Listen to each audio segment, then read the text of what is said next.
যারা কখনো সিঙ্গাপুরে আসেনি তারা সিঙ্গাপুরের এই যে বাইরে যে সৌন্দর্য, এই সৌন্দর্য দেখে কিন্তু সিঙ্গাপুরের প্রেমে পড়ে যায় এবং সিঙ্গাপুরে আসার জন্য পাগল হয়ে থাকে। ঠিক তেমনি আমাদের অনেক প্রবাসী ভাইয়েরা যারা সিঙ্গাপুরে থাকে তারা কি হয়, কানাডা, অস্ট্রেলিয়া, পোল্যান্ড, মানে ইউরোপের অনেক দেশের সৌন্দর্য দেখে তারা ওইসব দেশে যাওয়ার জন্য ব্যাকুল হয়ে থাকে। তারপরে কি হয়, যখন একটা দেশ থেকে আরেকটা দেশে যায় অনেকে আবার হতাশ হয়ে যায় যে হারে আমি সিঙ্গাপুরে কত ভালো ছিলাম, এখন এখানে কেন আসলাম। গত কয়েক মাসে, আমি বলবো গত এক বছরে এরকম মানুষ কিন্তু আমি অনেক পেয়েছি যারা সিঙ্গাপুর থেকে অন্য দেশে যাওয়ার জন্য পাগল হয়ে আছে এবং সিঙ্গাপুর থেকে অন্য দেশে যাওয়ার পরেও তারা পাগল হয়ে গেছে যে হারে সিঙ্গাপুর আমি কত ভালো ছিলাম। প্রিয় ভাইরা, আমি আজকের ভিডিওটা আপনাদেরকে ডিমোটিভেট করার জন্য করতেছি না, আমি জাস্ট মানে এটার জন্য করতেছি, সিঙ্গাপুরে আসাও কিন্তু অনেকের স্বপ্ন।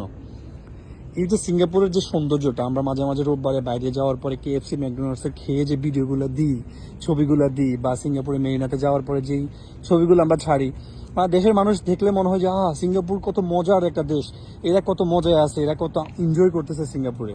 ঠিক তেমনি আর অন্য দেশের মানুষ যখন এই ছবি দেয়, যেমন নিউজিল্যান্ডে যখন বরফের ছবি দেয়, কানাডায় যখন বরফের ছবি দেয়, একজনে গাড়ি কিনে ছবি পোস্ট করে, এগুলো দেখার পর আমাদের অনেক সিঙ্গাপুর প্রবাসীরা কিন্তু মানে হতাশ হয়ে যায়, আরে আমি যদি যেতে পারতাম।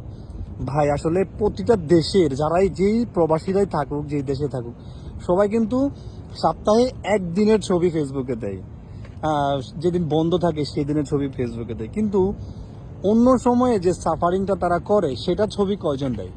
কাজের যে কাজটা আপনারা জানেন, সিঙ্গাপুরে কিন্তু 8 ঘন্টা হিসেবে, আপনি সকালবেলা সাইডে গেলে কাজ থাকুক আর না থাকুক আপনি 8 ঘন্টা স্যালারি কিন্তু পাবেন। কিন্তু নিউজিল্যান্ডে এরকম অনেক আছে 2 ঘন্টা 1.5 ঘন্টা গাড়ি চালায় সাইডে যাওয়ার পরে বৃষ্টির কারণে বাসায় ফিরে আসছে, মাত্র আধা ঘন্টা সাইন পাইছে। মানে যেখানে সিঙ্গাপুরে 8 ঘন্টা হিসাব হিসাব হয়, সেখানে নিউজিল্যান্ডে, কানাডাতে ঘন্টার হিসাব হয়, আধা ঘন্টার হিসাব হয়। এরকম অনেকে শুনেছি যে আধা ঘন্টা সাইন তারা পাইছে। আমি আসলে আপনাদেরকে ডিমোটিভেট করতে চাই না, ইভেন যারা ওইসব দেশে থাকেন তারাও প্লিজ আমার উপর রাগ নিয়ে না। আমি জাস্ট আজকের ভিডিওতে আমি এইটুকু কথা বলতে চাচ্ছি, অনেকের কিন্তু সিঙ্গাপুরে আসার স্বপ্ন, মানে তারা সিঙ্গাপুরে কবে আসবে, কিভাবে আসবে, সিঙ্গাপুর এত সুন্দর একটা দেশ। আপনারা দেখেন, এই যে ভিডিওটা আমি করতেছি এখন প্রায় বিকাল, হ্যাঁ বিকাল, আজকে হচ্ছে বুধবার, বিকাল হচ্ছে এখন 6:30। এই সময়ের একটা ভিডিও, মানে দেশের মানুষ যদি ভিডিও দেখে, সিঙ্গাপুর কত মজার একটা দেশ, কি সুন্দর একটা দেশ, কিন্তু সারাদিন আমি কি পরিমাণ রাশিং করছি, কি পরিমাণ কাজের প্যারা ছিল আমার মাথায়, হ্যাঁ, বা আমি কি কাজ করছি, এটা তো আসলে দেশের মানুষ বুঝবে না।